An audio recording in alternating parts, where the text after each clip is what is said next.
दोस्तों आज हम जिस मूवी को एक्सप्लेन करने वाले हैं उसका नाम है डीप इम्पैक्ट। मूवी के शुरू में हम लियो और सारा को देखते हैं जो एक साथ टेलीस्कोप से स्पेस की तरफ देख रहे हैं। ये एस्ट्रोनॉमर्स हैं जो स्पेस में होने वाली एक्टिविटीज पर नजर रखते हैं।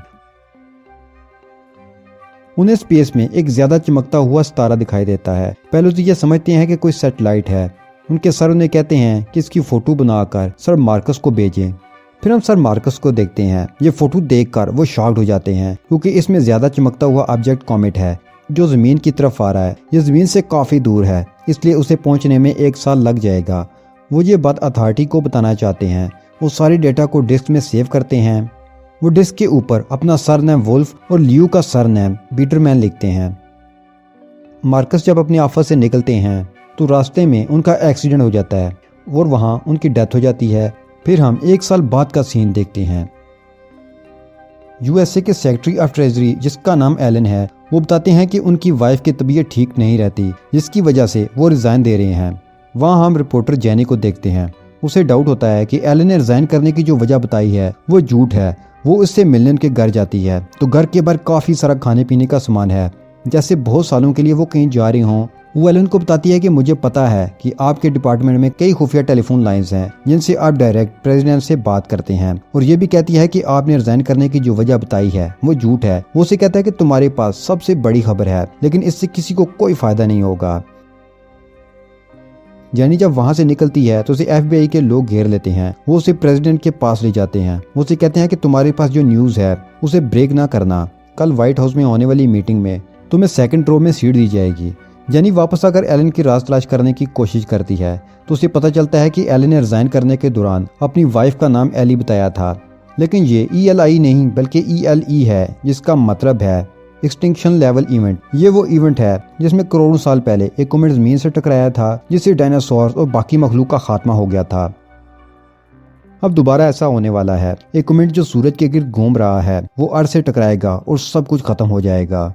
यूएसए प्रेसिडेंट कॉन्फ्रेंस में बताते हैं कि कॉमेट और मेटेओराइट अर्थ के करीब घूमते रहते हैं और गिरते भी हैं। एक बहुत बड़ा कॉमेट जो माउंट एवरेस्ट के साइज का है जिसका वजन 500 मिलियन टन है सूरज के गिर्द चक्कर काट रहा है।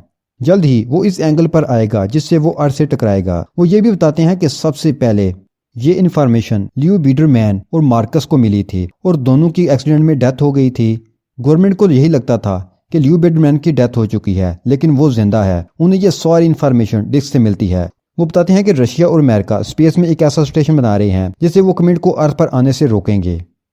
लियो को यह सब न्यूज देखकर पता चलता है और सब लोग उसके घर के बाहर इकट्ठे हो जाते हैं। लियो काफी फेमस हो जाता है। वो कहता है कि मैंने कॉमेट को पहले जरूर देखा था लेकिन इसको आइडेंटिफाई मार्कस ने किया था। स्पेस में हम एस्ट्रोनॉट्स को देखते हैं। वो कॉमेट की सरफेस के ऊपर मशीन से ड्रिलिंग कर रहे हैं ताकि वहां न्यूक्लियर बम को फिट कर सकें और ब्लास्ट करें और कॉमेट की डायरेक्शन को चेंज करें। ड्रिलिंग मशीन स्टक हो जाती है और उन्हें जल्द से जल्द वहां से निकलना था क्योंकि कॉमेट सूरज के गिर्द घूम रहा है और ये हिस्सा जिस पर एस्ट्रोनॉमर सुराख कर रहे हैं जब वो सूरज के सामने आएगा तो टेम्परेचर राइज कर जाएगा और 300 डिग्री से भी ऊपर चला जाएगा। अब कॉमेट का वो हिस्सा सूरज के सामने आ जाता है और गैसेस के ब्लास्ट होना शुरू हो जाते हैं। टेम्परेचर भी बढ़ जाता है। वहां रोशनी और हरारत बहुत ज्यादा होती है। एक एस्ट्रोनॉट की आइज भी खराब हो जाती हैं।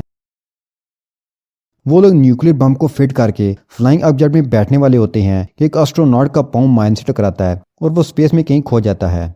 इनके फ्लाइंग ऑब्जेक्ट में फ्यूल बहुत ही कम है इसलिए वो लोग उसको ढूंढने नहीं चाहते। जब वो कॉमेट से दूर आ जाते हैं तो ब्लास्ट करते हैं जिससे फ्लाइंग ऑब्जेक्ट भी हिल जाता है और थोड़ा सा डैमेज भी होता है। इनका ये एक्सपेरिमेंट फेल हो जाता है क्योंकि कॉमेट तो 2 टुकड़ों में बट गया था। एक टुकड़ा थोड़ा छोटा है और दूसरा बहुत बड़ा है।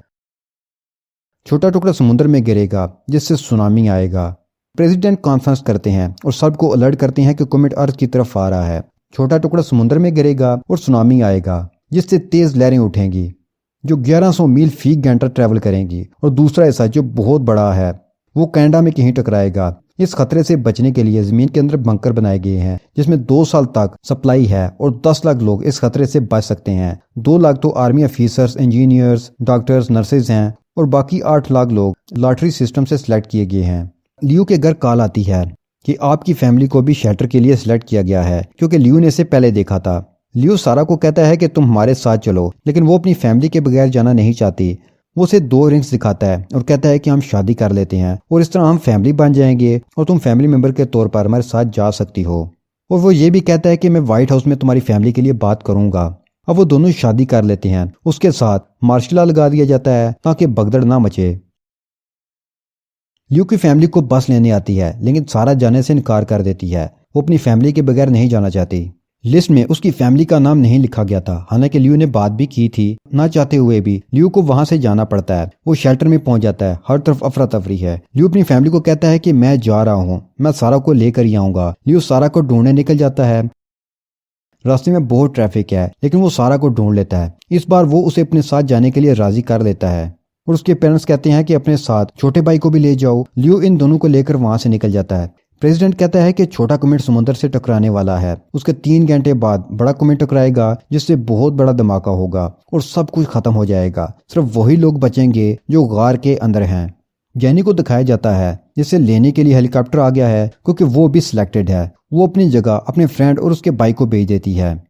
स्पेस में एस्ट्रोनॉट्स देखते हैं कि कॉमेट अर्थ से टकराएगा और सब कुछ तबाह हो जाएगा। वो डिसीजन लेते हैं कि वो वापस नहीं जाएंगे। उनके पास 4 न्यूक्लियर मिसाइल्स हैं जिनसे वो ब्लास्ट करेंगे, जिससे कॉमेट छोटे छोटे टुकड़ों में डिवाइड हो जाएगा। वो सब आखिरी बार अपने घर वालों से बात करते हैं और इमोशनल हो जाते हैं क्योंकि ये लोग वापस नहीं आ सकते क्योंकि उनके फ्लाइंग ऑब्जेक्ट का फ्यूल खत्म हो जाएगा। वो फ्लाइंग ऑब्जेक्ट में कॉमेट की तरफ निकल जाते हैं। जैनी अपने फादर से मिलती है। वो उनसे काफ़ी सालों से नाराज़ है। वो सारे गिले शिकवे ख़त्म कर देती है और उनके गले लग जाती है।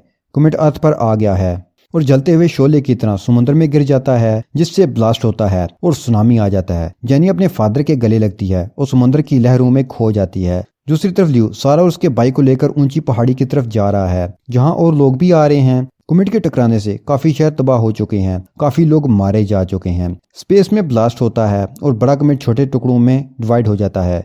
जमीन के एरिया में आते ही ये टुकड़े आतिशबाजी की तरह दिखाई देते हैं। उनसे अर्थ को कोई नुकसान नहीं पहुंचता। पहाड़ों के ऊपर लियो और सारा ये सब देख रहे होते हैं।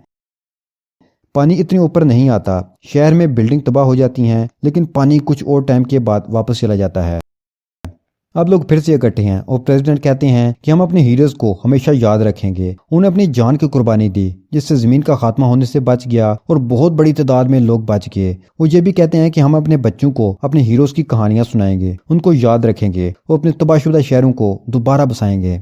यूं जमीन पर इंसानियत और बाकी चीजें तबाह होने से बच जाती हैं और ये मूवी यहीं खत्म हो जाती है।